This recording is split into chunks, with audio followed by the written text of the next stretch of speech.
Selam. Bu 23 Nisan 2021'de yazdığım bir makale. İslam ne zaman ikiye bölündü, nasıl ikiye bölündü? Hatta gelen bir soru var, diyor ki bir kez daha yazar mısınız? Evet, yazarım. Şimdi İslam ne zaman bölündü, mezhepler nasıl ortaya çıktı? Bir kere baştan şunu söyleyeyim. Hazreti Muhammed Mustafa da İmam Ali de bunu gayet iyi biliyordu. Hani neydi o meşhur hadis? 73 fırkaya ayrılacaksınız. Ancak biri kurtuluştadır. Bugün herkes diyor ki işte o biziz. Ve lakin o iş öyle değil. İki ana başlık olarak anlatacağım size. Bir, Gadirun, geçenlerde de anlatmıştım. Kısa geçeyim, büyük gölgelik günü olarak bilinir. Hazreti Muhammed Mustafa Hazreti Ali'nin velayetini açıkladı. Çölde, o meşhur mevkide. Ki emirdir bu, Allah'ın emri. Ayeti var Maide 67. Ey Resul, Rabbinden sana indirileni halka ilet. Eğer bunu yapmazsan onun elçiliği görevini yerine getirmemiş olursun. Allah seni insanlardan korur. Allah kafirler topluluğunun doğru yolu bulmasını engeller. Zaten bunu biliyordu Hazreti Muhammed ama herkese açıkladı orada. Başka biatler de vardır. Ne olacağını, neler olacağını bildiği için Ali'nin yanında olun diyerek çok güvendiği birileriyle konuşmuştur defalarca. Bir ara yazarım bunları. Ki onun evvelinde de Hazreti Ali'yi kardeşi ilan etmesi, ki burada önemlidir, dikkat edin, ikisi de Kureyşidir. Oysa kardeşlikte Ensar ve Kureyş yakınlaştırılmak istenmişti. Ama Hazreti Ali Harun'u ilan etti bir nevi. Hazreti Musa ve Harun'u bilirsiniz, halefidir. Yerine onu bıraktı. Sonra ne yaptılar? Altın muzağı yapıp taptılar. Ki Harun olmak çok önemlidir. Her peygamberin bir vekili, yardımcısı vardır.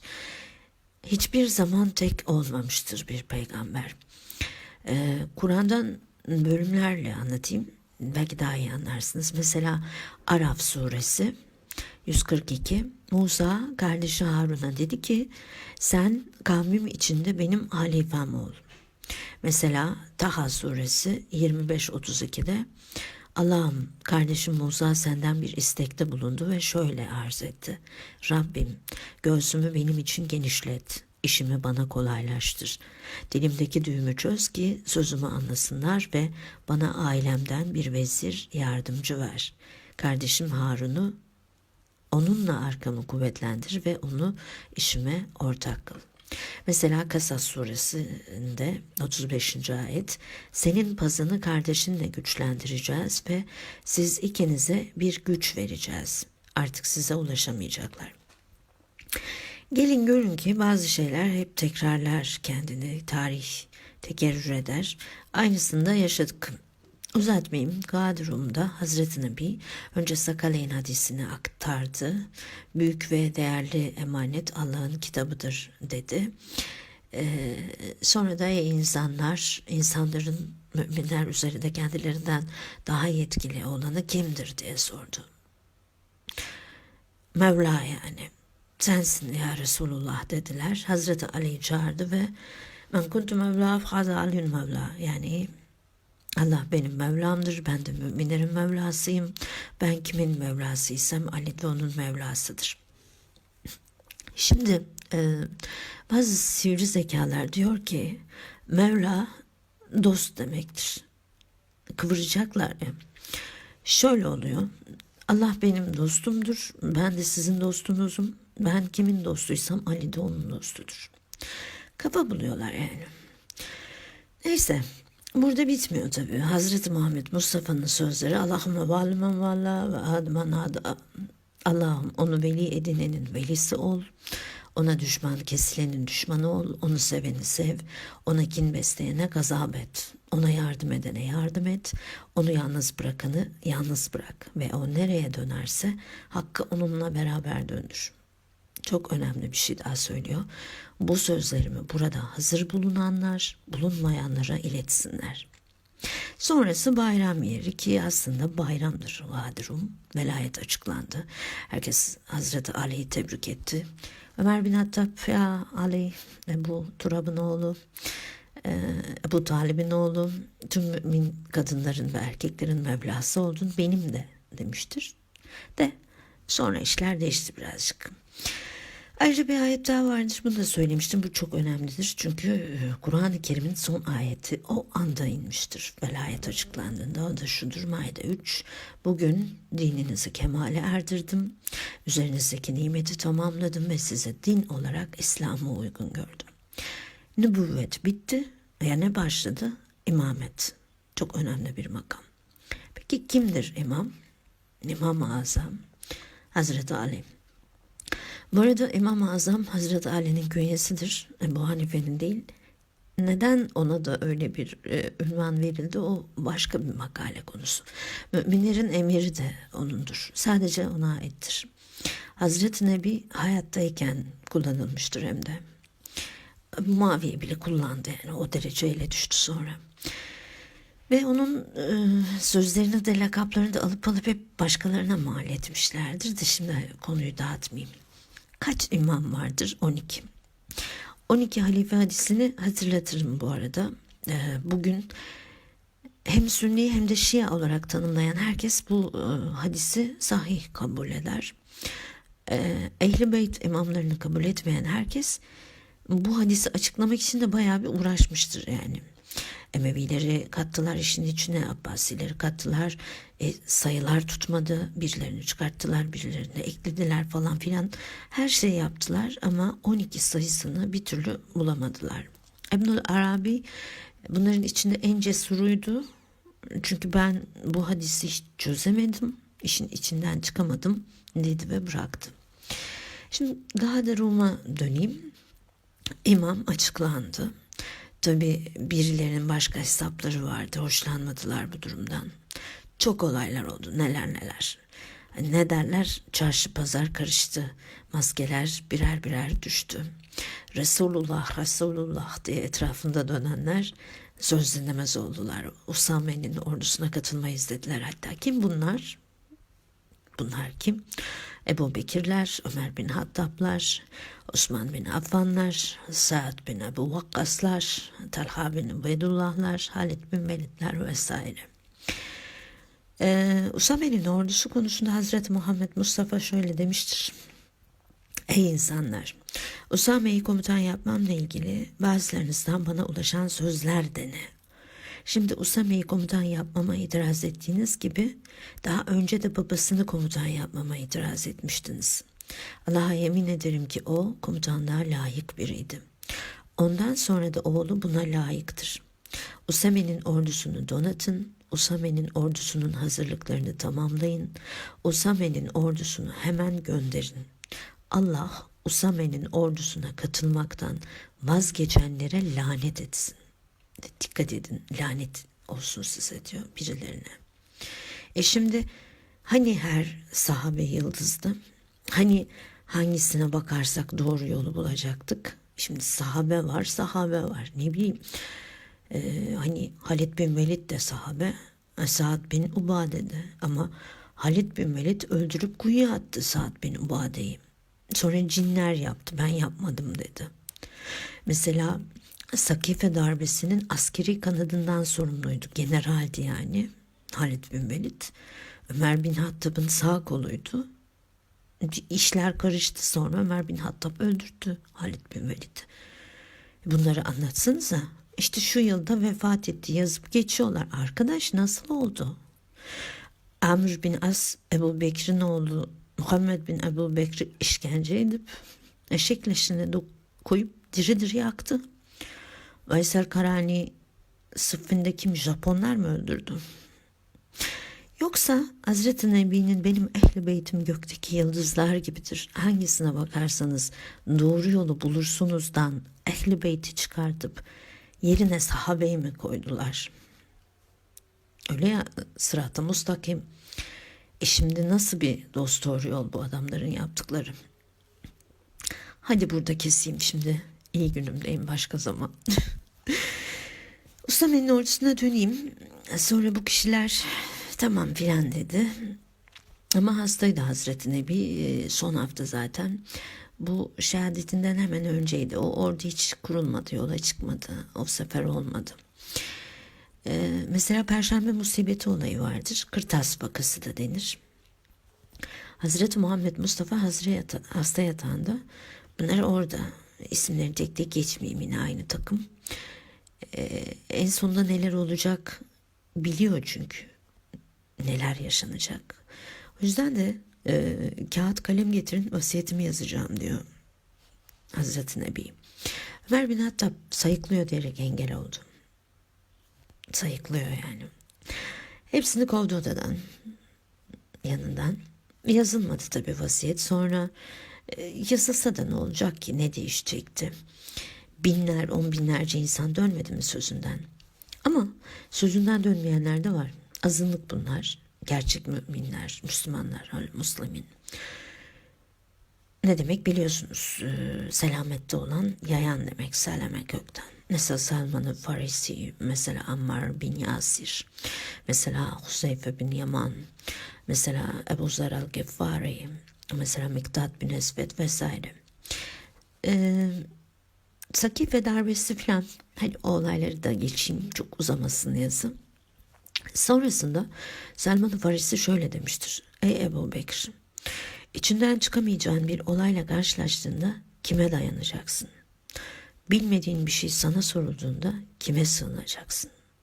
Senden daha bilgili olan, Resulullah'a herkesten daha yakın olan, Allah'ın kitabının tevilini ve peygamberin sünnetini en iyi bilen kişiden, Hazreti Ali'den bahsediyor. Öne geçmendeki mazeretin ne olacak? Ki peygamber hayatında onu herkesten öne geçirdi. Vefatı sırasında da onu size vasiyet etmişti. Fakat siz peygamberin sözünü arkanıza attınız, vasiyetini unuttunuz, sözünüzü tutmadınız, ahdinizi çiğnediniz ve kendi eliyle bağladığı Usame bin Zeyd'in sancağının altından çıkarak bağlarınızı kendi elinizle açtınız. Salman-ı Farisi çok önemlidir. Neden? Hazreti Muhammed Mustafa'nın meşhur sözünü bilirsiniz. Ben ilmin şehriyim, Ali de onun kapısıdır. O halde ilim isteyen kapıya gelsin. Hazreti Ali, Hazreti Muhammed Mustafa'nın babadır, kapısıdır yani. Salman-ı Farisi de Hazreti Ali'nin babıdır, kapısıdır. Bütün Ehl-i Beyt imamlarının da bir babı vardır. Tek tek isimlerini yazmayayım şimdi, kafanız karışmasın. Mesela İmam Cafer-i Sadık'ın babı Cabir bin Yazid el-Cufi'dir. Lakabı Et-Tahaya. Et-Tahaya, kırık kemikleri kaynaştıran demek. Neden böyle bir lakap verilmiştir ona? Çünkü müminleri ilmiyle kaynaştırdığı için. Öyle bir ilim bu yani. Ve bütün bu bablar, kapılar nereye çıkıyor? İlim şehrine, yani Hazreti Muhammed Mustafa'ya. İmamet öyle kolay değil yani. Geçenlerde bana bir yorum gelmişti, Kur'an'ı yorumlamak diye. Bakın, Kur'an yorumlanmaz. Kur'an açıklanır. Açıklayacak olan kişiler de Ehl-i Beyt imamlarıdır ve açıklamışlardır da. Öyle kafanıza göre bu benim yorumum, ben bunu anladım falan olmaz. Öyle olduğu için zaten bugün işler bu kadar karışık. Herkes alim.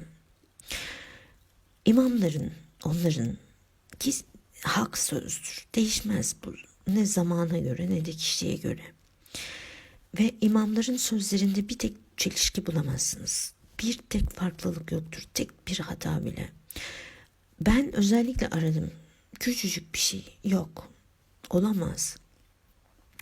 Hazreti Nebi ne diyorsa Hazreti Ali onu diyor. İmam Hasan ne diyorsa İmam Cafer onu diyor.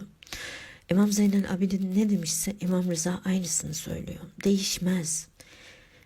Ve bu insanların, imamların etrafında sadece gerçekten inananlar ve temiz insanlar var. Gerçek Müslümanlar. Onların sarayları yok. Şatafatlı hayatları altın biriktirenlerden değil onlar. Onlar gönülleri fethedenler. Ve azınlıktır. Azınlıktadır onların etrafındakiler. Hep öyledir. Ve kâlulun mehum ve kâlulun min ibadiye eşşekur. Yani şu demek, kullar azınlıktadır. Kulların azınlığı şükredendir yani. Zalimler ve onlara inanan aptallarsa, affedersiniz ama öyle diyeceğim, hep yığınlardır. Tarih boyunca bu böyledir. Hiç değişmemiştir. Ama o karanlık kalabalıklar karanlığa mahkum etse de ışığı yayan, ışık saçan hep bu azınlıklardan, azlardandır. Çok zulüm gördüler, öyle böyle değil. Yine de hem imamlar hem de gerçek müminler onca zulme, onca kötülüğe rağmen hiç geri adım atmadılar. Koca koca imparatorlar, sultanlar bunlar. Hepsi korkudan tir tir titrettiler. Hepsini Emevisi, Abbasisi, imamlardan neden bu kadar çok korktular sizce? Aslında onlar hakikatten korktu. Evet, askerleri vardı, orduları vardı, el pençe divan duran adamları, para desen gırla, altınlarla dolu mahzenleri. Niye ödleri patladı da hepsini zindanlara attılar, zehirlettiler, katlettiler? Çünkü sahteliklerini, zulümlerini, adiliklerini gizlemeleri gerekiyordu. Bu İslam değil diyorlardı. İmamların söylediği şey bu. İslam'ın yolu bu değil, sırat-ı müstakim bu değil, Müslümanlık bu değil. Hazreti Ali'nin en sevdiğim sözlerindendir. İnsan ikidir, ya dinde kardeşin ya yaratılışta eşindir. Bu şiarı unutturdular. Bakın, Allah'ı severseniz iyi olursunuz. Allah'tan korkarsanız üçkağıtçı olursunuz. Sevgi insanı ışığa yöneltir, korku karanlığa çeker. Onlar ki hep aynı şeyi söylediler. Bu hak değil, batıl. Bu adalet değil, zulüm. Bu ahlak değil, rezillik. Her seferinde yüzlerine çarptılar hakikati. Onlar da bu düzenlerini devam ettirmek istediler ki tağut tam da budur. Tağut tam da budur arkadaşlar. Ve gerçek İslam'ı yok edip kılıfına uydurmaları, kullanabilecekleri, işlerine yarayan bir dine ihtiyaçları vardı.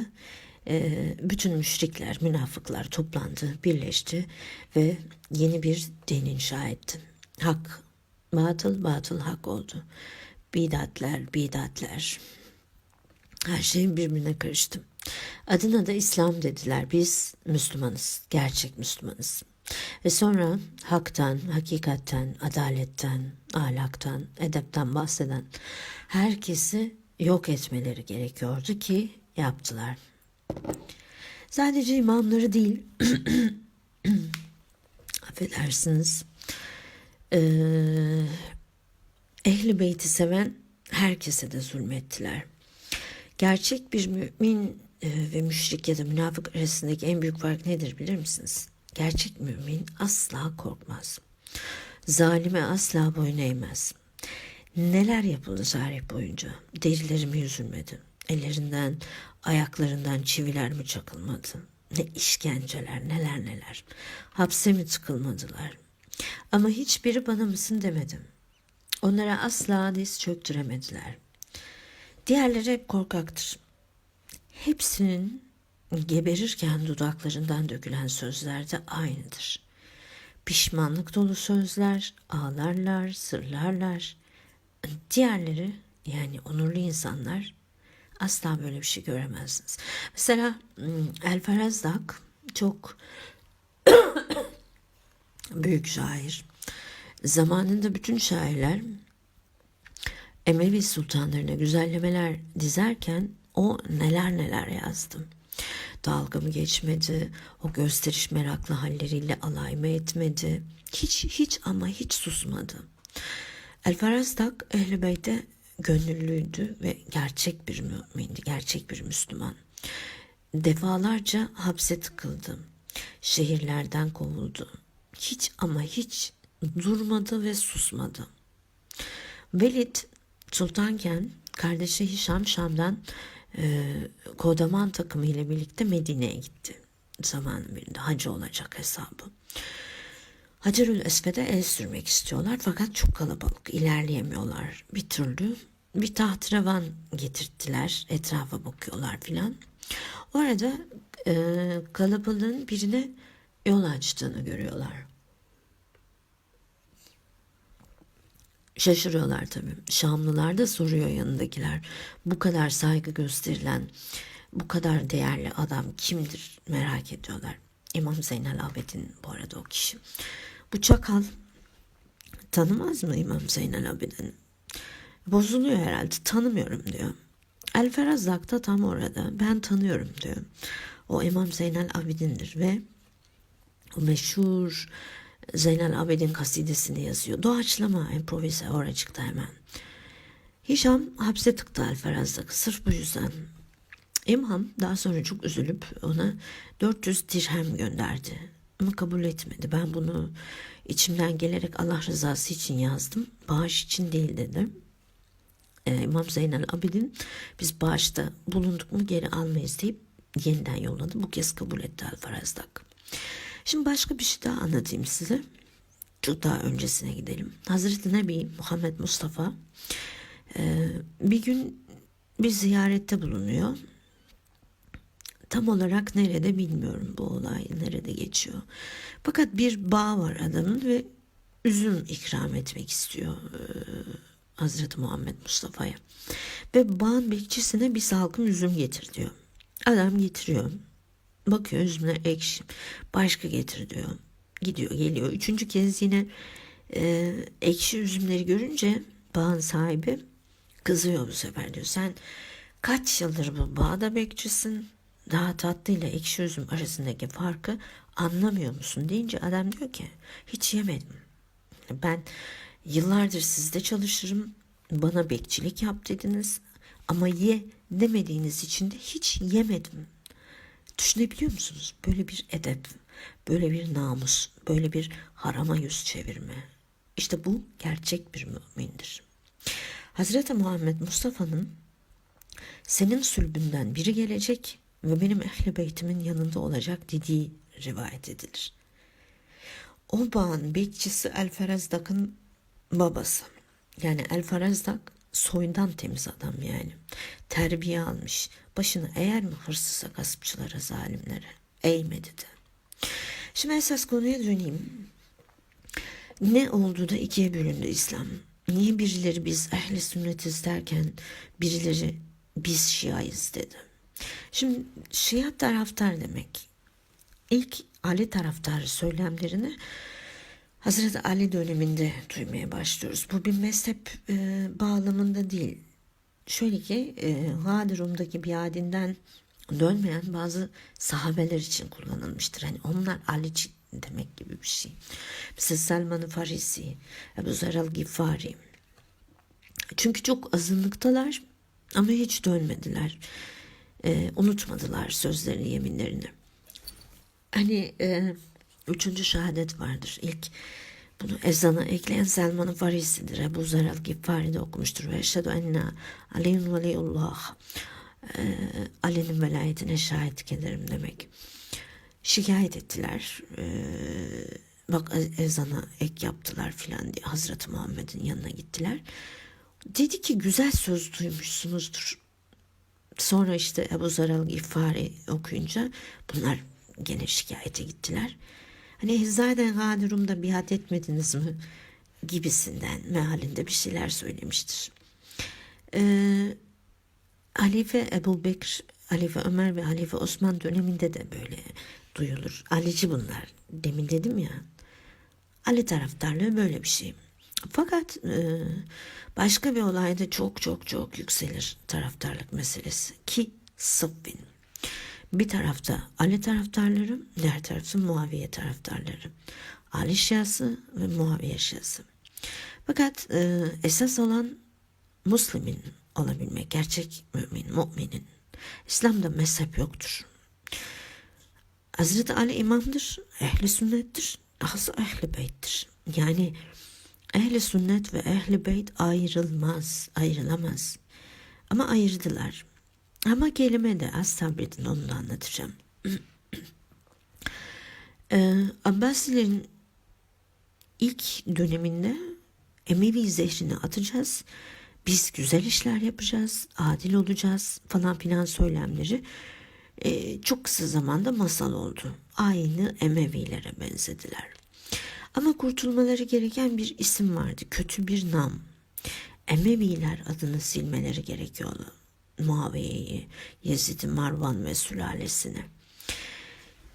Madem siz kendinize Ehl-i Beyt'i aldınız, ki Ehl-i Beyt'e herkesin sahip çıkması gerekir. Bu Allah'ın emri, peygamberin emanetidir. Ama öyle olmadı. O zaman biz de Muaviye Şiasını Ehl-i Sünnet yapalım oldu. İsim değişti yani, yoksa icraat aynı. Sünnet demek onun yaptığı gibi demek. Ömer, Halife Ebu Bekir ve Halife Ömer'in birçok aslında davranışı Hazreti Muhammed Mustafa'nın sünnetine aykırıdır. Bakın, farklıdır demiyorum, dikkat edin. Aykırıdır. Tam tersidir diyorum. Bugün Halife Ömer'in sünnetini Hazreti Muhammed Mustafa'nın sünneti sananlar var. Sonrakiler de değil, hiç alakası yok. İkinci aşama daha detaylıdır. Çünkü yeni bir şey inşa etmek için eskiyi yıkmak gerekir ve Muaviye'nin yaptığı tam da budur. Yani o var ya, Göbels'in atasıdır yani. Neler yaptı neler. Mesela birkaçını anlatayım, sanki kuzeni Osman'ı çok severmiş gibi, ki sebep ve planlayıcısı odur. Amr bin As'ı kullanmıştır. Mısırlılara gönderilen o mektup bulunsun diye. Sonra da Halife Osman öldürülünce Şam sokaklarında yaygara yapmıştır. Osman'ın kanı, Osman'ın kanı diye. Kanlı gömleğini dolaştırıp Hazreti Ali'ye katil dedirtmiştir. Zibidi esas tuzağı kuran sendin. Osman'ın öldürülmesini isteyen, en başta isteyen kişilerden biridir Muaviye. Çakal. Hadi bugün Ayşe bint Ebu Bekir, Marwan bin Hakem ve Osman bin Affan olayına hiç girmeyeyim. Bunun abisi bu arada Yezid bin Ebu Süfyan veba salgınında ölmeseydi Muaviye Şam valisi filan olamazdı. O salgında Ubeyde bin Cerrah da ölmüştür. Eğer o da ölmeseydi şurayı yapmaz, direkt onu halife tayin ederdim demiştir Halife Ömer. Sakife darbesinin 3 numarası bu. Öyle anlaşıldı orada çünkü. Çok baştan bir anlaşma yapıldı. Ve ben hep çok ilginç bulmuşumdur. O veba salgının tarihin akışını bayağı bir değiştirmiştir yani. Neyse. Uyduruk hadisleri çoğaltan hep Muaviye'dir bu arada. Ve bunlar belli kişiler. Yani bugün Buhari, Müslim filan, bunların 3 ana kaynağı vardır. 3 damar. Bir Ebu Hureyre, 2 Abdullah bin Ömer, 3 Ayşe bin Ebu Bekir. Soru şu: neden nebevi hadisler yok edildi ve nebevi hadisleri anlatanlar hapse tıkıldılar zamanında? Neden bu müşrik münafık tayfa hadisleri oluştururken bu anlatıcılar özellikle Ehl-i Beyt ve İmam Ali düşmanlarından seçildi? Şimdi bu sorular üzerinde düşünmenizi tavsiye ederim. Peki nasıl becerdiler bunu? Şöyle: bölgenizdeki Osman taraftarlarını, sevenlerini, yakın akrabalarını ve faziletlerini anlatanları tespit edin. Onları meclislerinize davet edip yanınızda oturtun. Onlara hürmet edin. Onun hakkında hadis rivayet eden kişilerin isimlerini, babalarının ve aşiretlerin isimlerini bana yazın. Kim diyor bunu? Muaviye söylüyor. Onlar da bunu yaptılar. Sonuçta Osman'ın faziletleri ve menkıbeleri hakkında çok hadis nakledilmeye başladı. Muaviye hadis uyduranlara bağışlar, hilatler, hediyeler gönderiyor, araziler bağışlıyordu. Bu konuda çok cömertti.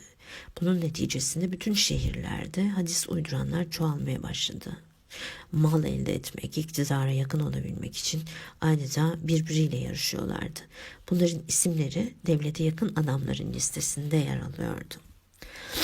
Bir diğeri, bir tane daha söyleyeyim. Muaviye sahabeden ve tabiinden bir grubu Ali hakkında onun küçük düşürücü ve insanları ondan uzaklaştırıcı çirkin hadisler uydurmakla görevlendirdi. Ve onlar için iştahları kabartacak ödüller koydu. Böylece onlar da Muaviye'yi razı edecek hadisler uydurdular.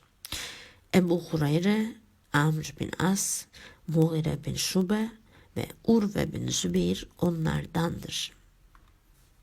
Bir tane daha vereyim. Osman hakkındaki hadisler bütün şehirlerde ve nahiyelerde çoğalıp yayıldı.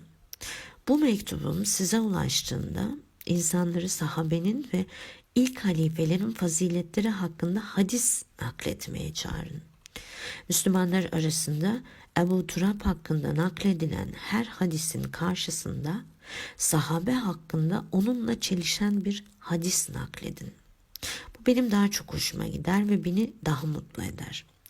Ebu Turab ve onların delillerini çürütmek açısından da bu daha etkili bir yöntemdir.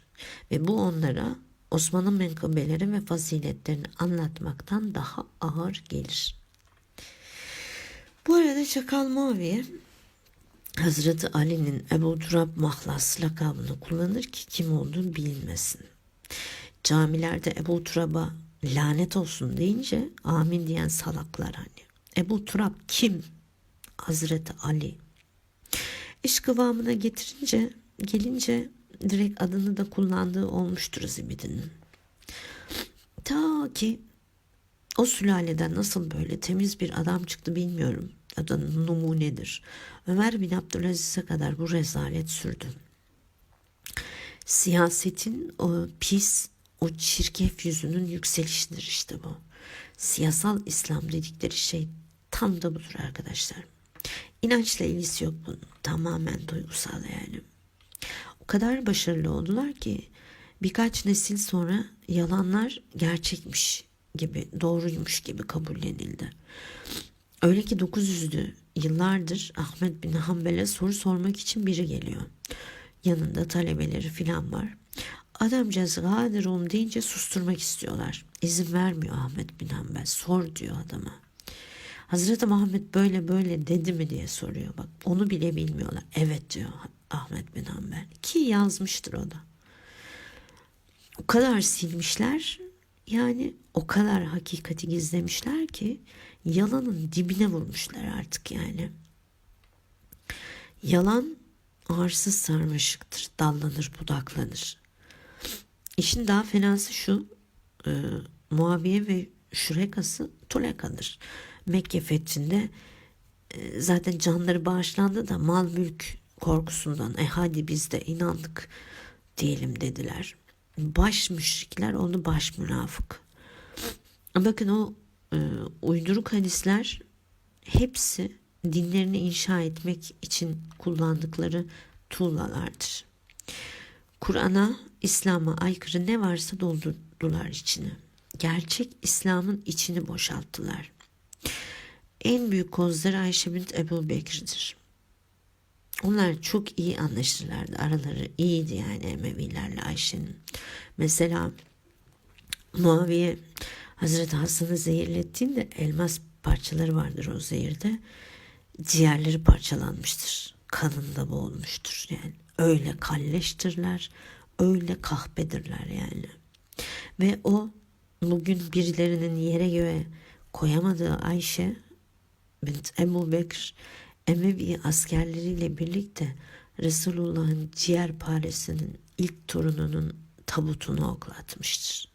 İmam Hasan'ın katıra binmiştir bir de. Bir gün deve bir gün katır sonra eşek. Saf düşmandır Ehl-i Beyt'e. Saf. İslam düşmanlarıyla dost müttefik olmuştur. Mesela en büyük yalandır. 9 yaşında evlenmiş de daha çocukmuş da zırvalar. Evlendiğinde Ayşe bint Ebu Bekir 21 yaşındaydı. Geç bir yaştır dönemi itibariyle. Risaletten 5 yıl önce doğmuştur Ayşe. Hicrette 13 yıl ekleyin, 3 yıl sonra da evlenmiştir, 21 yani. Ayrıca hadislerini inceleyin, nasıl bir karakter. Yok, ben sıramı kimseye vermem. Omzuna çıkardım, beni çok severdi, en çok beni severdi. Hatta meşhurdur, senin tanrın da senin hevanı düşünüyor. Bu sözün hani ne kadar ucuz, bayağı çirkin, edepten yoksun olduğunu filan geçtim. Ayşe bint Ebu Bekir bu sözüyle müşrik olduğunu itiraf etmiştir. Şirk koşmuştur. Sana inanmıyorum demiştir. Tıpkı Nuh'un ve Lut'un karısı gibi, onlar da öyleydi. Hatta geçen makalede yazdım, Tahrim suresi, inceleyin o sureyi. Yani çok çok önemli bir itiraftır. Senin Tanrın. Öyle değil mi? Ben mi yanlış anladım yoksa? Ne demektir senin Tanrın, senin ilahın? Soldan oku, sağdan oku, yukarıdan bak, aşağıdan bak, yakınlaştır, uzaklaştır. Neresinden bakarsanız bakın, çok açık ve net şirktir yani. Ben senin Tanrına, ilahına inanmıyorum demektir. Aslında münafıklık daha doğru bir tabir. Müslüman gibi görünür ama kalben inanmaz ya, bu böyle bir şey. Mesela Yezid münafık değildir, müşriktir. Bakmayın bazı kıt akılların bugün Hazret dediğine, adam hiç gizlemedi.